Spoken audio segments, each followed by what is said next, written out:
Hello friends, welcome back to once again YouTube channel exam champion official. चलिए, आज का जो हम लोग का टॉपिक है वो है गोलमेज सम्मेलन के ऊपर। तो इससे पहले अगर आपने चैनल को लाइक नहीं किया, सब्सक्राइब नहीं किया, शेयर किया तो पहले से कर लीजिएगा। और जिन फ्रेंडों ने पहले से लाइक सब्सक्राइब शेयर किया है उनका बहुत बहुत धन्यवाद। तो इस चैनल पे आपको हर चीज़ मिलेंगे, हर इम्पॉर्टेंट एग्ज़ाम से रिलेटेड हर टॉपिक मिलेंगे आपको, हर जो है बुक का डिस्क्रिप्शन, समरी और नोट्स हर चीज़ मिलेंगे। तो चैनल को लाइक सब्सक्राइब शेयर कर लीजिएगा। चलिए, आज का जो टॉपिक है गोलमेज सम्मेलन के ऊपर, चलिए स्टार्ट करते हैं। हम लोग का मॉडर्न हिस्ट्री चल रहा है, फिर उसके बाद मिडाइवल चलेगा, फिर एंशिएंट चलेगा, फिर वर्ल्ड चलेगा। ठीक है। तो गोलमेज सम्मेलन जो हुआ था पहला, वो 30 में हुआ था, फिर 31 में, फिर 32 में हुआ था। और तीनों गोलमेज सम्मेलन में अंबेडकर जी ने भाग लिया था। कांग्रेस केवल में 2 में ही भाग लिया था। ठीक है।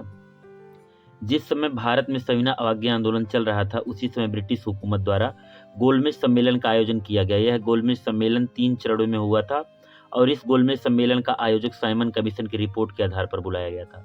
प्रथम गोलमेज सम्मेलन की बात करें तो 1930 में हुआ था। आयोजन 12 नवंबर 1930 से 19 जनवरी 1931 तक। स्थान ब्रिटेन के लंदन स्थित सेंट जेम्स पैलेस में। ब्रिटिश सम्राट उस समय जॉर्ज पंचम थे, उन्होंने उद्घाटन किया था। ब्रिटिश प्रधानमंत्री जो रैमजे मैकडोनाल्ड ने इन्होंने अध्यक्षता किया था। सम्मेलन में कुल सदस्य 89 थे। गवर्नर जनरल इरविन था उस समय। प्रथम गोलमेज सम्मेलन में शामिल होने के लिए भारत में जो प्रतिनिधित्व गए थे, वायसराय ऑफ इंडिया नामक जहाज से गए थे। 89 सदस्य थे, उसमें 13 सदस्य ब्रिटिश राजनीतिक दलों से थे, जबकि 76 सदस्य भारत के विभिन्न दलों में से थे। प्रथम गोलमेज सम्मेलन में कांग्रेस ने भाग नहीं लिया था। इस अधिवेशन को बिना दूल्हे की बारात कहा गया और इस अधिवेशन का कोई अर्थ नहीं निकला, इसलिए इरविन ने कांग्रेस का साथ समझौता करने का निर्णय लिया। ठीक है। आगे बात करते हैं गांधी इरविन समझौता 5 मार्च 1931 को जो हुआ था। कांग्रेस को द्वितीय गोलमेज सम्मेलन में भाग लेने की दृष्टि से तेज बहादुर सप्रू तथा एम.आर. जयकर की मदद से 5 मार्च 1931 को गांधी इरविन समझौता हुआ, जिसे गांधी इरविन पैक्ट तथा दिल्ली समझौता भी कहा जाता है। तथा सरोजिनी नायडू ने गांधी और इरविन के 2 महात्माओं का मिलन कहा था। ठीक है। आगे बात करते हैं शर्तें। तो गांधी ने जो शर्तें स्वीकार की थी और इरविन ने जो किया था तो गांधी जी ने कहा कि गांधी जी ने जो शर्तें स्वीकार किया था, गांधी जी सविनय अवज्ञा आंदोलन स्थगित कर देंगे, कांग्रेस दूसरे गोलमेज में भाग लेगी, कांग्रेस ब्रिटिश वस्तुओं का बहिष्कार नहीं करेगी, पुलिस द्वारा किए गए अपराधों की जांच कांग्रेस नहीं करेगी। और इरविन ने जो स्वीकार किया, जिन क्रांतिकारियों पर हिंसा का आरोप नहीं है उन्हें जेल से रिहा कर दिया जाए, भारतीय शराबों दुकानों तथा विदेशी कपड़ों के लिए शांतिपूर्वक धरना दे सकते हैं, जो लोग सरकारी नौकरी से त्यागपत्र दे चुके हैं उन्हें वापस लेने में उदारता बरती जाएगी, समुद्री तटों प्रदेशों में बिना नमक कर दिए नमक बनाने की अनुमति होगी। ठीक है। और आगे बात करते हैं इसके विषय में। इरविन के जीवनी लेखक जो है कैंपबेल तथा जॉनसन ने गांधी जी के लाभों को संतावना पुरस्कार कहा था। समझौते पर अंतिम सहमति के लिए 29 मार्च 1931 जो है अध्यक्षता वल्लभ भाई पटेल ने किया। 6 दिन पहले भगत सिंह को फांसी और राजगुरु को फांसी हो गई थी, यानी 23 मार्च 1931 को। ठीक है। तो 29 मार्च को कराची में अधिवेशन बुलाया गया। इसी अधिवेशन में युवाओं द्वारा पहली गांधी जी को काले झंडे दिखाए गए थे, जिसका कारण यह था कि 23 मार्च 1931 को भगत सिंह, सुखदेव और राजगुरु को फांसी दे दिया गया था। तो यूपीपीसीएस में याद रखिएगा, एक कालक्रम अनुसार लगाने के लिए देता है। तो सबसे पहले क्या हुआ था, गांधी इरविन समझौता हुआ था 5 मार्च 1931 को, फिर 23 मार्च 1931 को भगत सिंह, राजगुरु, सुखदेव की फांसी हुई थी। फिर 29 मार्च 1931 को वल्लभ भाई पटेल द्वारा अध्यक्षता किया गया था। ठीक है। फिर उसके बाद लास्ट में फिर 1931 में दूसरा गोलमेज सम्मेलन हुआ था। ठीक है। चलिए, तो हम लोग थे यहाँ पे। युवाओं का आरोप था कि गांधी जी ने गांधी इरविन समझौते के दौरान इन देशभक्तों की रिहाई की बात नहीं की। अधिवेशन की समाप्ति गांधी जी ने कहा, गांधी मर सकते हैं पर गांधीवाद नहीं। कराची अधिवेशन के बाद सुभाष चंद्र बोस ने कहा कि गांधी अपने सफलता और प्रतिष्ठा के चरम सीमा पर थे।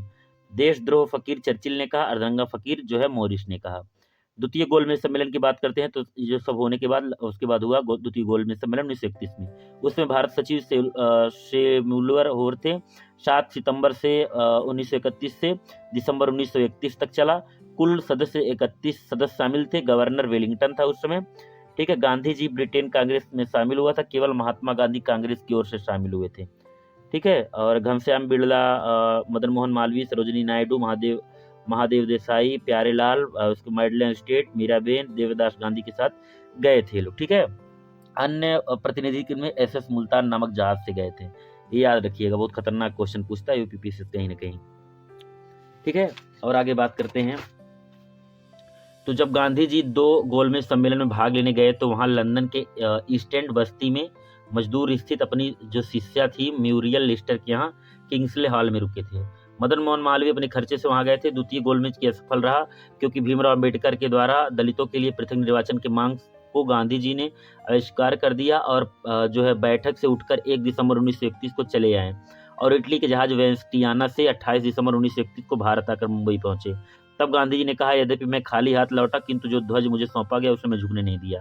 वहां के पश्चिमोत्तर लोगों ने गांधी जी को मलंग बाबा कहा था। गांधी जी में तत्कालीन गवर्नर वेलिंगटन से मिलना चाह रहे थे, वह मिलने से इनकार कर दिया। सविना अवज्ञा आंदोलन के दौरान बानर सेना का गठन किया गया। मांझेरी सेना का गठन जो है लड़कियों द्वारा किया गया था। सविना अवज्ञा के दौरान बिहार के मुंगेर, सारण तथा भागलपुर में चौकीदारी करना देने का आंदोलन चलाया गया। सविना अवज्ञा आंदोलन के दौरान सरकार द्वारा बनाए गए कठोर वन कानूनों के विरोध के रूप में महाराष्ट्र, मध्य प्रांत, कर्नाटक में वन सत्याग्रह चलाया गया। भारत आने के बाद जब गांधी जी तत्कालीन गवर्नर जनरल वेलिंगटन से मिलना चाह रहे थे तो वह मिलने से इनकार कर दिया। इसलिए मजबूर होकर गांधी जी ने दोबारा सविना अवज्ञा आंदोलन शुरू करना पड़ा। 4 जनवरी 1932 को सविना अवज्ञा दोबारा शुरू हुआ, लेकिन गांधी जी को जन समर्थन नहीं मिला पहले जैसा और ब्रिटिश सरकार द्वारा किए गए क्रूरता से दमन करने का सोचा गया।